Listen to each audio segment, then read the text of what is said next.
मैं धन्यवाद करूंगा आदरणीय नंद किशोर जी का और उनकी पूरी टीम का, और जो हमारे तीनों मोर्चों के अध्यक्ष हैं जिला के, और दोनों हमारे महामंत्री, और जो हमारे प्रेस के सचिव हैं उनका भी धन्यवाद करता हूं। आप तो अब इससे फैमिलियर हो गए हैं। तो जो इस बार का बजट है, ये एक लंबी विजन रख के और बड़ा बैलेंस्ड आप देख रहे हैं कि हमें भारतवर्ष को 2047 में, जब हमारी आजू 100 साल हो जाएगी हमारी डेमोक्रेसी की, प्रजातंत्र की, तो तब भारत जो हो वो एक विकसित देश हो। और ये हमारी पार्टी का और हमारे नेता, देश के यशस्वी प्रधानमंत्री जी का संकल्प है, और भारत की जनता का भी मुझे लगता है पूरा आशीर्वाद है। आप देख रहे हैं जिस तरह से हमारी जीडीपी ग्रोथ और हमारी वेल्थ, जिसको हम कंपोनेंट भी बोलते हैं, किस तरह से तमीरो तरक्की के राह पर हिंदुस्तान गामजन है। आने जाने के साधन हो जिनको हम एक्सप्रेस वे करते हैं, सर्कुलर रोड बोलते हैं, रिंग रोड बोलते हैं, बड़े बड़े फ्लाईओवर बोलते हैं, टनल्स, मैं अपने प्रदेश की बात करूंगा, और ऐसे असंभव काम। आपने देखा कि रेलवे का जो कनेक्टिविटी है उसमें कितनी गति आई है। इसी तरीके से अगर आप देखेंगे कि जो लोगों की मुश्किलातें हैं, इवन आप देखेंगे कि इनकम टैक्स स्लैब में रिबेट जो है, अब लोग बोलते हैं इस बार नहीं दी, भाई सीधा जंप करके 2.5 लाख से 12 लाख किया, और 12 लाख से भी नारी शक्ति के लिए 75,000 और उसमें रिबेट है। और मुझे लगता है कि जितनी भी, सवाए अपोजिशन को छोड़ के, उनके पास कोई मुद्दा नहीं है।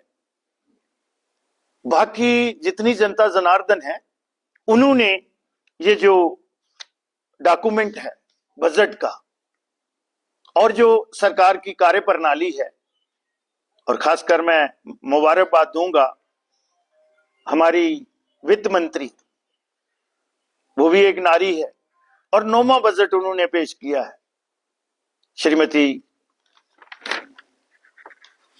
निर्मला सीतारमण जी। और अगर आप देखेंगे कि किसी सेक्शन को, और हमारी जो जीडीपी है वो डिपेंड करती है एग्रीकल्चर सेक्टर को, और जो हमारी सरहदें हैं, कुछ मुल्क जो हैं वो भारत की तरक्की में दखल डालना चाहते हैं, और डिफेंस के लिए आपने देखा होगा कि उसके बजट की कितनी ग्रोथ की है। ये एरियाज हैं। हेल्थ में, क्योंकि हमारा हिंदुस्तान सबसे ज्यादा मेडिसिन जो है, जिसको फार्मा हम कहते हैं, वो एक्सपोर्ट करता है।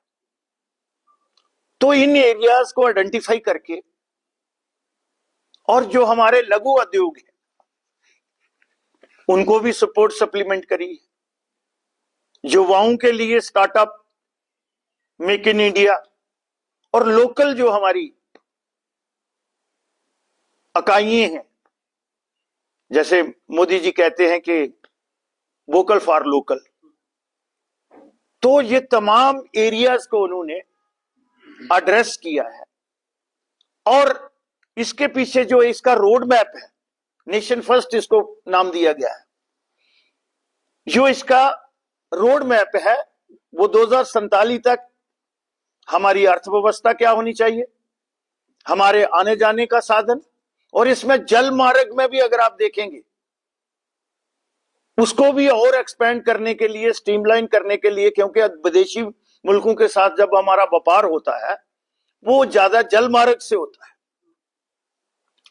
तो कोई एरिया उन्होंने छोड़ा नहीं। एग्रीकल्चर, क्योंकि कृषि प्रधान देश है, लघु उद्योग है, फार्मा है, और इस तरह से अगर आप देखेंगे कि हमारी नारी शक्ति जो है, युवा शक्ति जो है, इवन उन्होंने जॉब अपॉर्चुनिटी क्रिएट करने के लिए भी प्रोविजन जो है आउट ट्रेंड, और हमारी जम्मू कश्मीर स्टेट के लिए 10,000 लोगों को ट्रेंड करना है, जो होटल मैनेजमेंट में और बाकी चीजों में, और टूरिस्ट गाइड।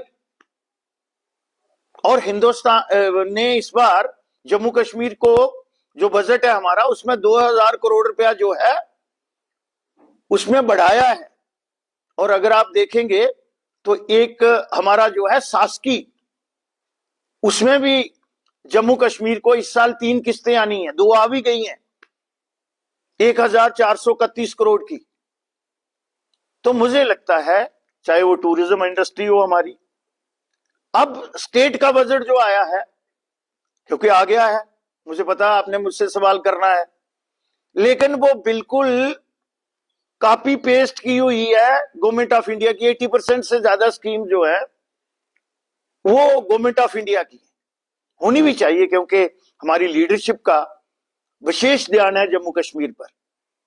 तो इसलिए आप लोगों को आज हमने ये तकलीफ दी है, ये बहुत बड़ा है।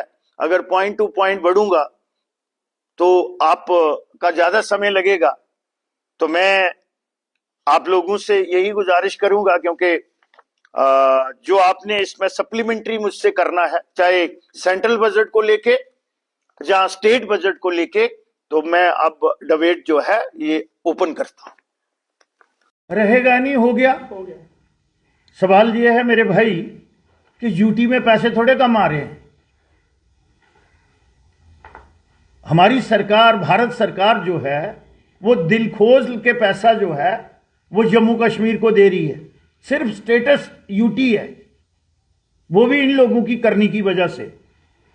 मैंने कहा है कि 6,000 करोड़ रुपया एक्स्ट्रा और बाकी भी स्कीमें जो हैं, लेकिन आपका जो स्टेट बजट है उसमें कहीं युवा नाम ही नहीं है, उन्होंने मेंशन ही नहीं किया हुआ है, उन्होंने उस बारे में कोई बात नहीं की।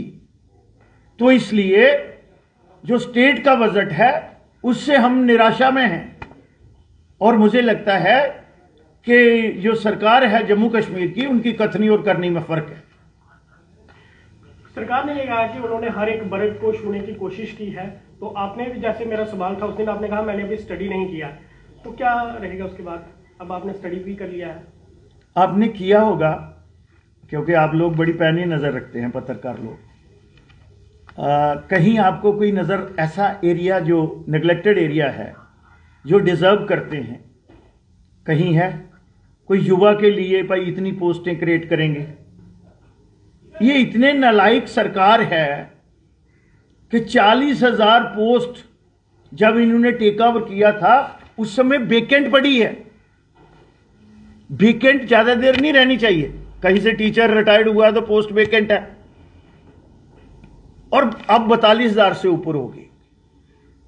इन्होंने 7,650 पिछले 16 महीने में रिक्रूटमेंट की है, और कह रहे हैं 23,000 हमने रिकमेंड की है। भाई कितना समय लगेगा? अगर साल में आप 7,000 लोगों को दे रहे हैं तो और कितने साल? 7 साल लगेंगे। तो मुझे नहीं लगता, इनकी कथनी और करनी में फर्क है। इन्होंने डेली बेजर, डेली रेटेड, नीज बेसिस, कंसोलिडेटेड, कंट्रेक्चुअल, रैबरे खेल, रैबरे ज़राअत, रैबरे जंगलात, ये सारे थे ना। आशा वर्कर हैं, वो तो गवर्नमेंट ऑफ इंडिया ने देना है, आप उनका हॉनरेरियम क्यों नहीं बताते? इसी तरीके से इन्होंने सिर्फ नाम ले लिया उनका, भाई उनको राशन दो, भाषण की जरूरत नहीं है।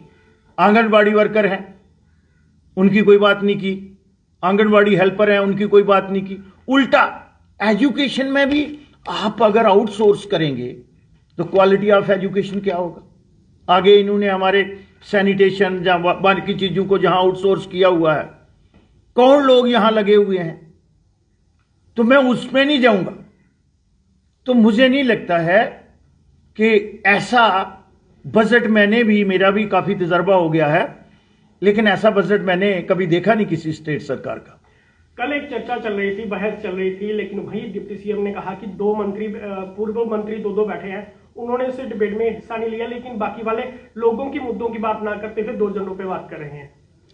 मुझे ये बताइए, वो थोड़ा डिसाइड करेगा कि मेरी पार्टी से कौन बोलेगा, वो हमें डिसाइड करना है। और जो हमारे कल स्पीकर बोले हैं उनसे तो 1000 दर्जे अच्छे हैं। जो भी विधायक हमारा बोला है वो सब्जेक्ट पे बोला है।